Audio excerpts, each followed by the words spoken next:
você está no canal Espiritualidade e Boas Histórias, né? Para você que está aí fazendo companhia para a gente, né? Que tem curtido nossas boas histórias, fica aqui nosso agradecimento, né? A nossa gratidão, né? Nosso abraço, né? Para você que chegou, deu uma olhada, curtiu alguma boa história, né? Deixa o seu like, né? Inscreva-se no nosso canal. Bom, essa semana, ontem, né? Hoje é dia 1º de maio, uma quarta-feira, e estamos gravando agora. Então ontem, terça-feira, no último dia de abril, a gente teve ali na casa de oração Joana d'Arc, né? Cujos trabalhos lá são de responsabilidade do seu Luiz, né? Então a casa é uma ótima casa, estava cheio, né? Todo mundo doido lá pelo passe, né? E estando na casa, né, nós recebemos, né, a solicitação dos amigos para poder escrever, né, uma boa história e falar um pouquinho da casa também, né? Então a gente está aqui com a história chamada Ciúme. Começa assim. Domingo passado, 27 de abril de 2025, eu estava na igreja de Santa Efigênia, em Araxá, Minas Gerais, no batizado da minha sobrinha. Hoje, quarta-feira, cá estou, hoje terça-feira, né, aliás, cá estou na casa de oração, especialmente por conta de 3 boas almas que eu adoro e que andam sofrendo por causa do ciúme. O primeiro caso é do Dorico, né? Ele foi casado com a Sebastiana. Dorico é um meninão e a Sebastiana é uma pessoa muito séria. Eles foram e voltaram 4 vezes, até que se separaram de vez. Mas ela não se conformou e quando pensa nele, só pensa coisa ruim. E tanta ruindade acabou adoecendo o coitado, o Dorico, né? De um jeito que ele está de dar pena. Pois não conseguimos nos desligar das pessoas com quem relacionamos, assim como se desliga um aparelho elétrico da tomada. Na verdade, ficamos ligados a elas, né, por um tempo que depende da intensidade do que sentimos por elas. Sendo assim, quanto mais intenso esse sentimento, mais longo é o tempo necessário para se superar o fim de um relacionamento, né? Então isso é uma coisa espiritual, né? Fica lá, né? Mágoas, tristezas, né?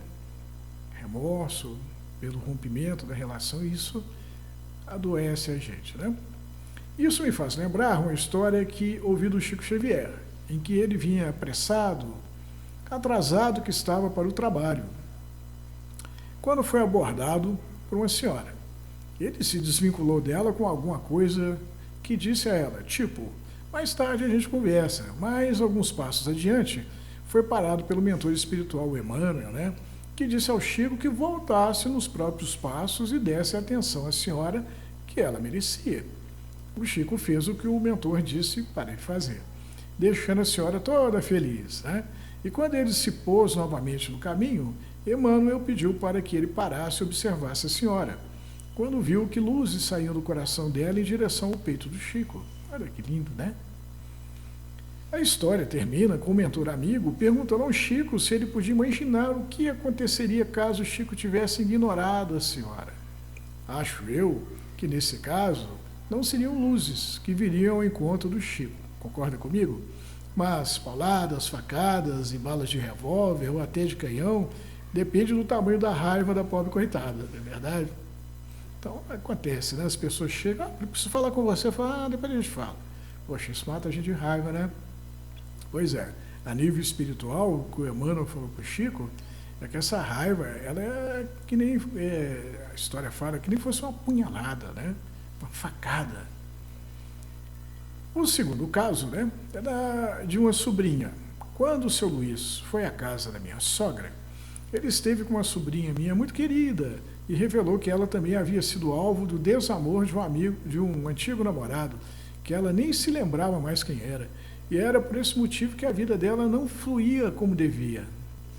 É interessante, né? A pessoa fica magoada e aquela magoada porque um relacionamento não deu certo, ou a pessoa que ela gostava não deu a atenção para ela que ela queria, e fica mágoa, e aquela mágoa atrapalha tanto um quanto o outro, né? E às vezes o outro, coitado, tem nada a ver com isso, né? E acaba sendo vítima da mágoa alheia. O último caso é o da minha sogra, Dona Julieta. Ela carrega uma mágoa danada do falecido marido, e o peso dessa mágoa é tamanho que ameaça lhe roubar o movimento das pernas. Poxa vida, essa é brava. Estou sentado, esperando pela palavra do seu Luiz, enquanto olho para o quadro com a figura de Joana d'Arc pendurado na parede. Ela é quem deu o nome à casa de oração, né? Altiva, apesar de jovem demais, Joana d'Arc usava uma coraça que lhe protegia o peito e fazia o movimento com a mão de tirar uma espada da bainha. O artista conseguiu captar seu olhar determinado, carregado da certeza da vitória sobre o mal, a despeito de todos sabermos que ela foi queimada na fogueira no final de sua breve história. Joana só tinha 19 anos quando morreu, coitada, tendo se tornado uma santa católica. Os enviados de Deus ao planeta não costumam acabar bem, né? Pensei comigo. E aí me veio à mente a figura do Papa Francisco, na véspera do seu desencarne, sentado em uma cadeira de rodas, todo inchado por causa dos remédios que estava tomando, como se estivesse apanhado um bocado, por ser um espírito iluminado que não parava de lutar bravamente pela paz e pela vida em um mundo cujos senhores enriquecem com a guerra e a morte. Francisco se foi depois de uma boa luta. Era tanta gente ao redor dele dizendo de forma ameaçadora para que tomasse cuidado com as palavras e atitudes, pois a igreja era a porta do céu, e no céu ia caber todo mundo, se ele continuasse chamando todo mundo para entrar pela porta do céu. Que ficassem de fora os refugiados, os pobres, os doentes da alma. Afinal de contas, um lugar cheio dessa gente não pode ser o céu. O céu deve ser para os sãos, os equilibrados, para aqueles que conhecem a palavra e a seguem à risca. Foi aí que eu ouvi alguém dizendo alguém ao meu lado dizendo, né? E o resto que vai para o inferno, não é mesmo? Não está sem graça.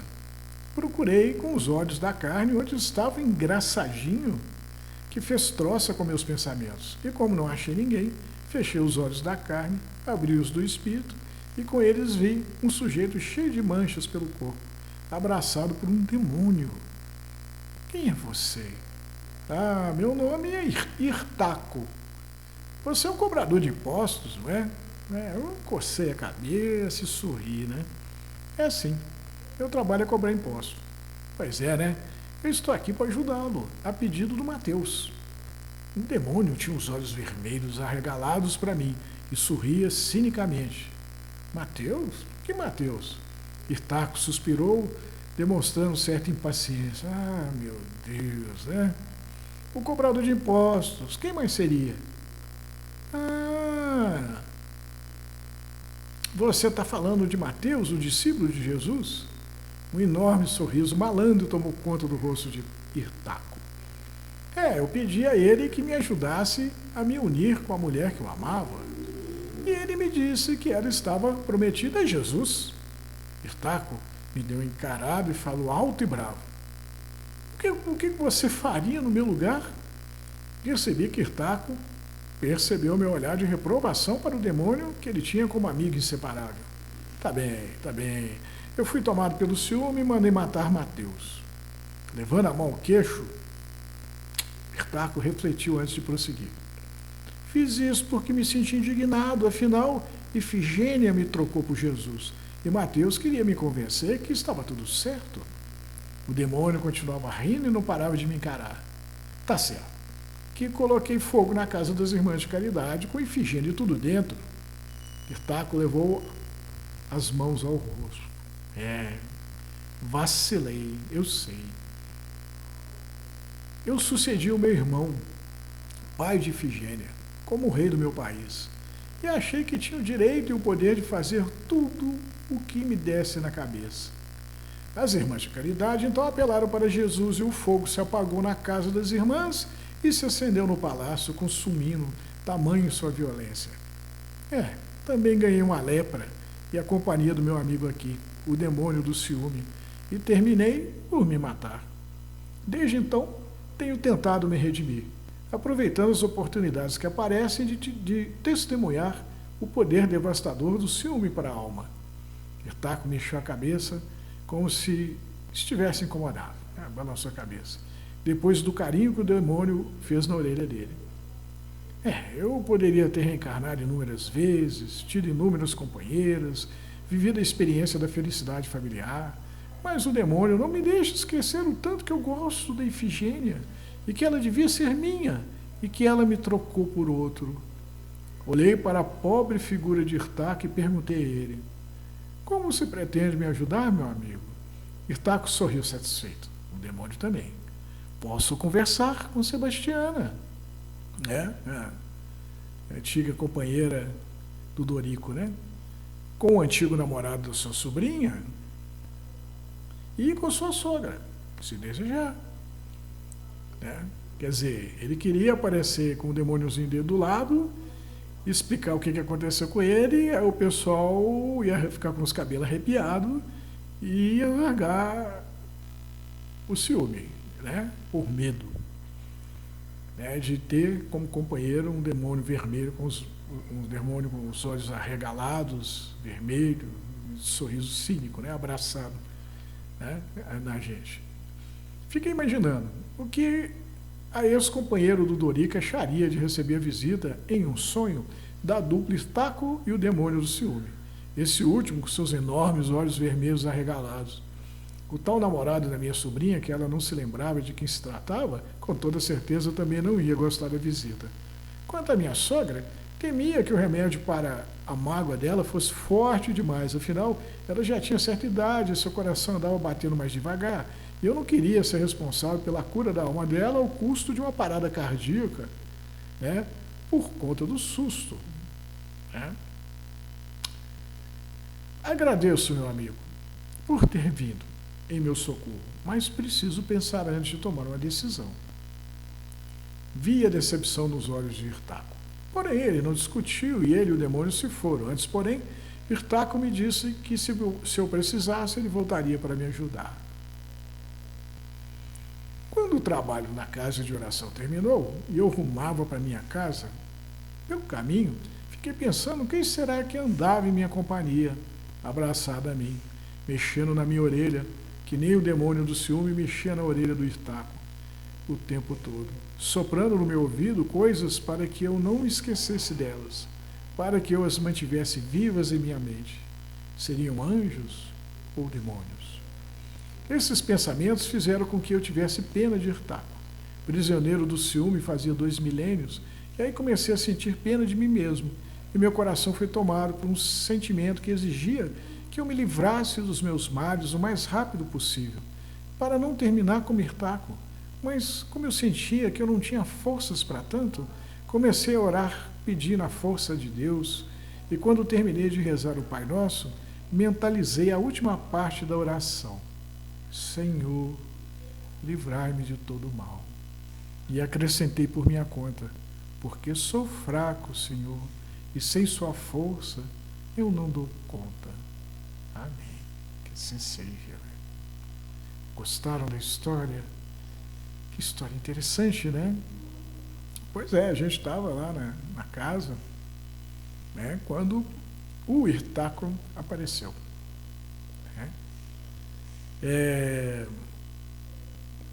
Hoje, ainda hoje, a gente vê toda hora na televisão os tais crimes passionais, principalmente contra as mulheres, não é verdade?